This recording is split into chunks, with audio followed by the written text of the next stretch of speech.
Hey guys, how's it going? We're going to be planting some of the seedlings that I started a couple weeks ago. Might have been about a month at this point, but we're going to get those planted in the cut flower garden, which is this area that I'm currently sitting. We're going to get those planted today.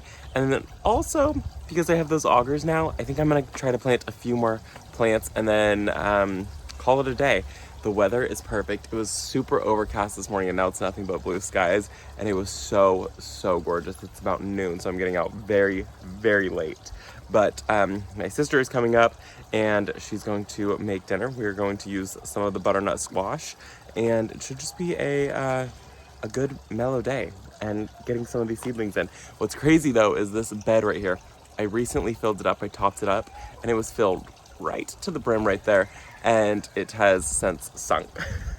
So I don't have any more soil. I have a little bit of soil, but I need to save it for the middle bed. And so we're just gonna plant in this bed, and then hopefully by spring I pick up some more soil and we can retop this one back up. But it is funny how quick this bed sunk after refilling it. It's fine. This is the bed we are going to put some flowers in, and then also one of the beds where I have sweet peas. So this area is starting to really fill out, and it's gonna be good. It's gonna be so gorgeous when it's full of flowers. So I have 3 trays of flowers, well, 2.5 trays of flowers that need to get planted out. This one, we're gonna try to plant all of this today. And then this one over here, I have some status that we're gonna plant out. And then I also have some lupin that we are gonna plant out. And I'm starting all of these seeds outdoors, not under grow lights. I'm just trying to test it because I get that question a lot. Like, do you really need grow lights? Do you need all these things? Well, we're starting it very early. These are my cool season flowers. So we're gonna give it a try. So these are my black peony poppies, and they have started to come up. You can see right there. So I know it's working. Over here, I have some larkspur. All the status has come up, and a few other things have definitely come up. That right there is some scabiosa, and then there's a few things that just haven't come up yet. So we're gonna get some of the things that have come up. What is this? I didn't even realize those came up. Oh, alyssum. So we've got a few things that have come up that are gonna get planted. These are the ones that I just recently did with my mom. And then this one over here I did a while back, and these ones need to get planted. So this is just a mix of lupin right here, and I'm really excited to get lupin planted. I love lupin. They're not really a cut flower, but I'm gonna treat them as cut flower just to add some color in here. And then I have some scabiosa. I have a black beauty, and then snow maiden. So I have a white one and a black one there. And then I have some nigella. This is Love in a Mist. And then some more nigella. This is black pod. So we're gonna get all the nigella, the scabiosa, and the lupin at minimum planted today. And then hopefully the status at least planted. And now that I'm thinking about it, this bed just has basil in it, and I could top this entire bed up. So I think what I'm gonna do is pull this trellis that we built out of this bed, and we're gonna top this bed up. I'm gonna have this just be lupin in here. Wouldn't that be so gorgeous, a whole bed of lupin? Actually, that's totally a lie. Lupin here kind of prefers a little bit more shade. So we will do this section right here, all lupin. And then the lupin should get about that tall and kind of just barely start to cover the chicken coop. I think that that would be good. This should probably be nigella. Nigella gets a good size. I think that would be smart. We should probably do the status in this bed. So it'll be status and lupin. And then nigella. I have scabiosa. Scabiosa back there. That's what we're gonna do. Perfect.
Well, we got 24 plants in just a few minutes, which was amazing. It's so nice to see that happen.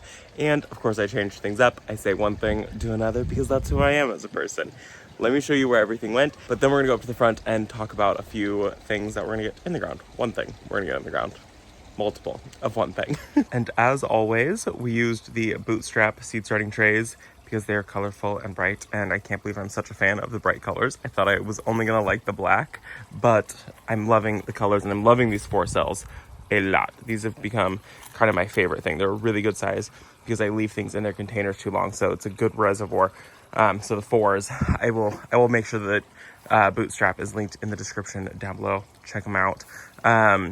Anyways, so what I did was I took some of the lupin and I put a couple of them right here. I had 2 extra, and so I popped in one there and one there, which I think will be kind of nice. So this is all zinnias right here, and I'm hoping to get a push for fall. And then I'll have, just 2 lupins just kind of flanking the entryway into the cut flower garden. And then right here in this container, I topped it off with a little bit of soil that was in that container. That container had my potatoes in it, and when I was topping it off, I found a potato. Isn't that hilarious? So that'll be coming inside. And then this is going to be a container of lupin. That is just going to be gorgeous. I was going to do all the lupin in this bed and changed my mind. I was like, wait, I have these 2 containers. Why do I not have anything in them? And I just thought the lupin in that would be so stunning. So it's just a mixed color of lupin, and I cannot wait. It'll look like a vase of lupin. I think it's gonna be so pretty. Right here is all the nigella. So I've got 1, 2, 3, 1, 2, 3, and I think that that's gonna be great. I will have to come in with some type of staking system to stake that up. And then I have this much space left over to just tuck in some more things, because I have a tray and 3/4 of a tray left, so I gotta find more room. And over here, this is where I put the rest of the lupin. So I've got a whole bunch of them tucked in here. They're probably a little close, but I think it'll be okay. I need to run a little more irrigation in this bed, just so that way these ones in the middle do get irrigation. This middle section right here was a little dry because the irrigation is here and here, so it's a little too far away. And then over there, this is all the scabiosa. And I think that, no, this is the status. And so this will stay low. I wanted to make sure I put something lower here. So the status blooms will probably come up to about here, but that way I can still see what's kind of going on behind. And it should be a little more airy. And it is so windy, so I'm sorry if the audio kind of turns to garbage for a minute. But this is all like a white status. It's called silver, and it's kind of like a white purple color. It's really, really gorgeous. And then over in this side, that's where I did the scabiosa. So I just have 1, 2, 3, 4 scabiosa in that bed, and then some sweet peas. And I could probably tuck in, 2 things right here, right along the edge. I'm a big advocate for using every single square inch that I can and pushing plants to their max. My plan for this thing is to do something small growing, maybe like some alyssum or something like that. I think that that would be really pretty. Just having alyssum like cascade down, and then I'll have like some mint in that one. I thought that that would be kind of like fun, a little more magical. So I have some alyssum started, and I also have a couple other alyssums, but I'm out of soil, so I can't refill that. And then what I know I'll end up doing is I will coming in and I will plant right on the ground a few things. That's usually what I do, is I tuck in on the ground, and like I will probably, well, I've got the pot there, but if the pot wasn't there, I would tuck into the ground, which I might still end up doing. I'll move that container. Realistically, I'll probably tuck something in right there, and then I will go into this container and tuck something in there. Usually like at the corners of beds, I try to tuck something small, low growing. This year I grew onions on the corners of my beds, because, well, why not? So now I just need to build one more bed, which is where this strawberry bed is, and the strawberry bed is going to go. It is completely falling apart, so it's not doing well here anymore, so it's got to go. But I am going to save the strawberries. Maybe I'll do strawberries and alyssum in the thing. That thing. That'd be really pretty. Strawberries like cascading down and alyssum. I think that'd be good. Anyways, let's go up to the front and I'll show you guys what I want to get in the ground today. And these are the last things that we're going to get planted in the ground.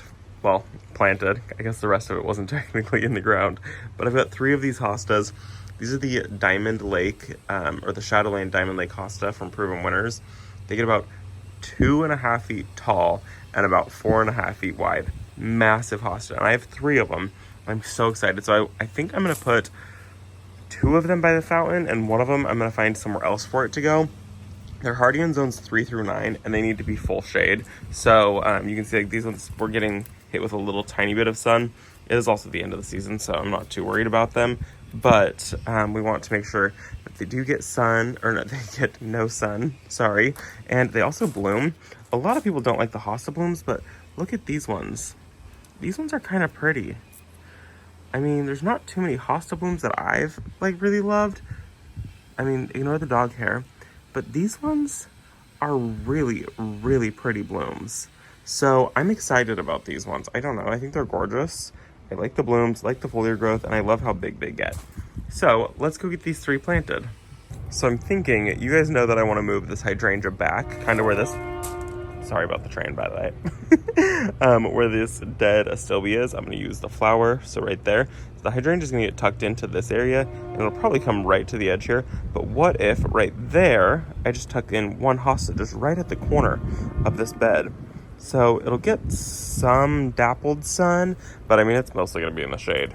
So I think that might be a really kind of a nice area. It's just tucked in right back there. So one of them just tucked in right at the corner right there. And it's kind of a wet area, and hostas like a good amount of water anyways. So I think that might be really nice. Just we'll tuck it in, kind of make it so it angles out a little bit. And then the hydrangea is going to fill out this entire area this fall once this thing goes dormant. And then I'm thinking, what if I come back here and I plant one of them right there? Look at how much shade this area gets. I think that that would be perfect. So we'll tuck one right there behind the flower garden, and then one of them we'll put right behind the birch tree. So this area just gets like dappled sun throughout the day. It changes pretty rapidly.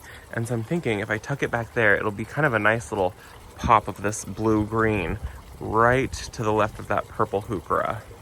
And Brent is also, he's taking the fence down and he's gonna paint it black. We do need to keep the fence there so the dogs don't go back behind there, because that's where we store a lot of stuff. I mean, it does look really good without that fence, but we do need the fence there. Oh, it actually looks really good without that fence. Shoot.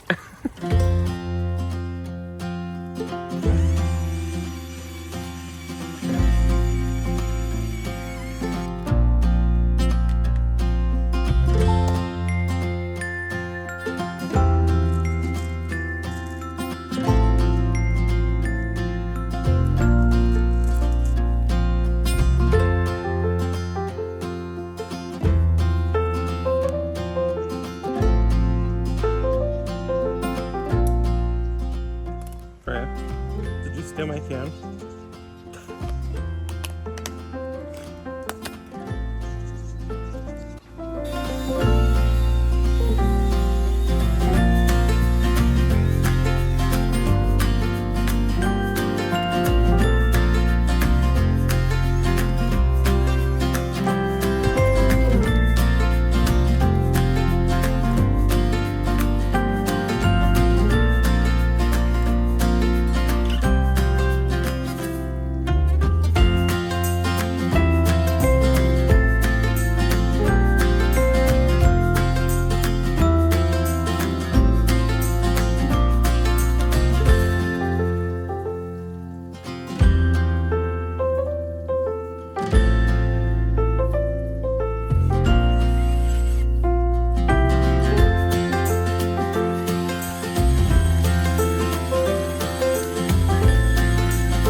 Well, we've got one hosta tucked in right back there, and that is going to be so gorgeous. 2.5 feet tall, 4.5 feet wide. It's gonna fill that entire space out and come up to probably close to there. I think it's gonna be gorgeous. Big, big hosta. And then another one, trying to spin slow, tucked in right here under the bed and under my rose. And I think that that's gonna just fill that space out really nicely. I needed something there and I didn't even know what I needed. Turns out it was a hosta. I also wanted to say before we go up and look at the other one that, you know how when you start using a tool and then you kind of like put it away and you kind of forget how good it is? Well, I've always had an auger. I had a tiny auger, but it just never, I don't know, it did okay. And then now we have these really nice augers and this really nice drill, this set right here. And oh my gosh, This makes planting take seconds. When I was doing the one hosta behind the birch trees, all I could think was, wow, I should have waited to plant all of these heuchera because, oh wait, when I was planting the hosta behind the heucheras, all I could think was, this project would have been so much easier if I had the big auger that I currently do have, not the little one that I was just using. But if I had the big auger, it would have made digging those holes so easy and so much faster. Like, digging all those holes took me a while to do. It was easy. It just took me a very long time to do. I could have just like gone through and zipped and been standing up the entire time, but I wasn't. So it's fine. I'm gonna finish this project up. We're gonna go look at the last hosta over there. And I did want to say that my coupon code for Power Planter expires, I believe, next Tuesday. So if you're wanting to get something from Power Planter, use my coupon code. Let's go look at the other one, and then I'm actually gonna head over to Ashley's house because they bought a water slide, or they're renting a water slide, and I can hear Mason is screaming. So I'm gonna head over there for a little bit. And then the very last one is right here. And that is gonna be so cool when I get that hydrangea removed, because it's actually gonna make it so it hides all of this, which this is just normal white paint, no primer, obviously, all the knots. But this is gonna be so good right here. I just am really excited to have this hosta right here, and the hosta blooms, and it'll fill out. You can see it hasn't even been that long, and you can see, so even if this hosta kind of reaches out into the walkway a little bit, it won't matter because it'll be full shade anyways. So I think that that looks really good. I also wanted to say, you guys probably noticed that I didn't fertilize anything when I planted it today, and that's because I couldn't find my fertilizer. And then after I finished planting the very last one, I found my fertilizer. So you win some, you lose some. So that is going to be it for this video. I hope that you guys enjoyed it. We got a ton of the cool season flowers planted. I think that's what we're calling them, even though it's still in the 90s. Anyways, I hope that you guys enjoyed the video. The hostas look great. The cool season flowers are going to be exciting, and I will see you all in the next video. Bye, guys.